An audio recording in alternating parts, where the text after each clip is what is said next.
Tahun 2020 menjadi tahun penuh tantangan bagi dunia, tak terkecuali Indonesia. Kondisi perekonomian global yang semula diprediksi membaik, ternyata terus diliputi ketidakpastian akibat pandemi COVID-19. Di tengah situasi extraordinary, tugas Kementerian Keuangan menjadi kian menantang. Direktorat Jenderal Pengelolaan Pembiayaan dan Risiko atau DJPPR hadir dengan peran strategis mengelola pembiayaan APBN dan menyelamatkan keseimbangan fiskal secara optimal. Dan inilah perjalanan DJPPR di tahun 2020. Mengawali tahun 2020, pemerintah memanfaatkan kondisi pasar keuangan yang relatif stabil dengan sukses melakukan transaksi penjualan surat utang negara dalam dua mata uang asing. Kondisi ini kemudian berangsur berubah seiring tekanan akibat munculnya COVID-19 yang meluas cepat secara global. Sebagai fondasi keuangan negara, strategi dan antisipasi untuk mempertahankan kestabilan perekonomian Indonesia disusun dengan kebijakan counter-cyclical. Dan oleh karenanya, pemerintah menetapkan status kedaruratan kesehatan masyarakat. Gejolak yang ditimbulkan oleh COVID-19 pun kian nyata dan berdampak luar biasa serta menyerang semua sektor baik global maupun domestik.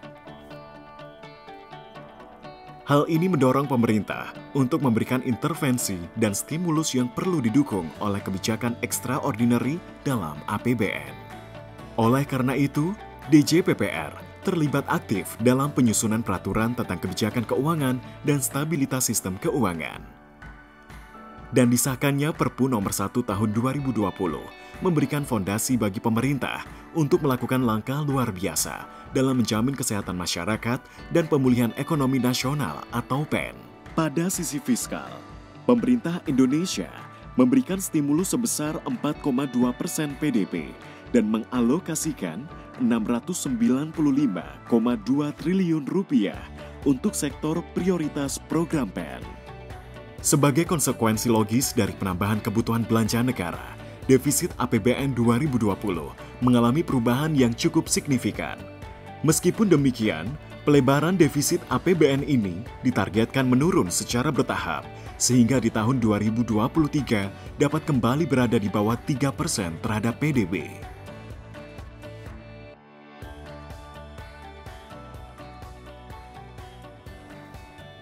Untuk memenuhi pembiayaan ini, pemerintah menggali berbagai alternatif sumber pembiayaan dengan langkah pertama, yaitu optimalisasi sumber pembiayaan non-utang dan kemudian mengadakan pembiayaan melalui utang.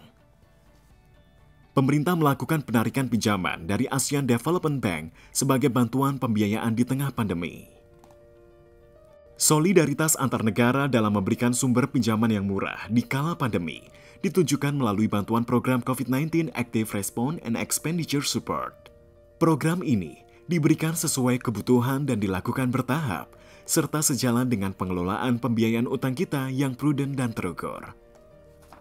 Pemerintah juga mengupayakan tambahan pembiayaan dengan meningkatkan porsi penerbitan surat berharga negara. Sebagai pembeli last resort, Bank Indonesia turut hadir apabila mekanisme pasar belum mampu memenuhi target pembiayaan. Pemerintah dan Bank Indonesia juga bersinergi untuk berbagi beban pembiayaan penanganan COVID-19 dan pemulihan ekonomi nasional dalam skema burden sharing. Sejalan dengan rencana pembiayaan pemerintah tahun 2020, penerbitan global bonds dan global sukuk dilakukan untuk memperkokoh posisi Indonesia di pasar keuangan global dan mendukung pengembangan keuangan syariah di kawasan Asia. Selain itu, penerbitan surat berharga negara retail di tahun 2020 diterbitkan sebanyak 7 kali untuk mendorong pendalaman pasar dan inklusi keuangan di masyarakat. Meskipun di masa pandemi, keberhasilan penjualan SBN retail ditunjukkan melalui seri ORI 017 dan SR 013 yang meraih capaian penjualan terbesar dan investor terbanyak sepanjang penerbitan SBN retail online sejak tahun 2018. Komitmen dan kontribusi pemerintah dalam mengatasi perubahan iklim serta inovasi wakaf uang yang diterbitkan untuk masyarakat dan institusi diwujudkan melalui penerbitan instrumen syariah sukuk tabungan dan cash wakaf link sukuk.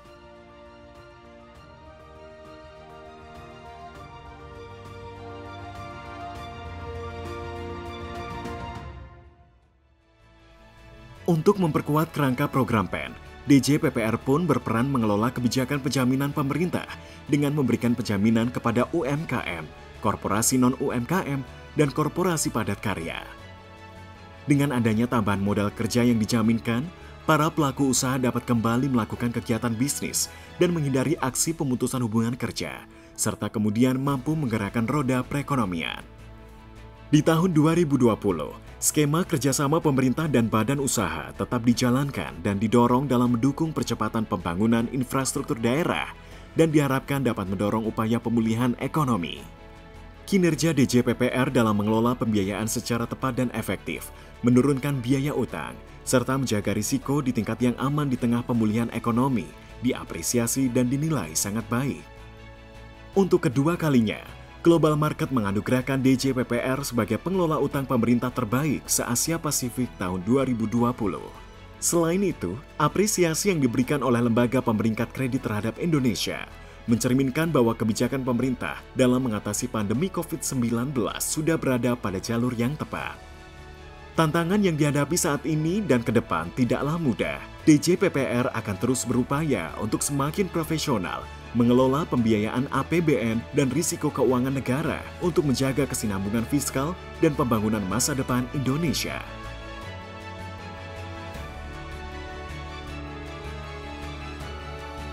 Karena ini untuk kita.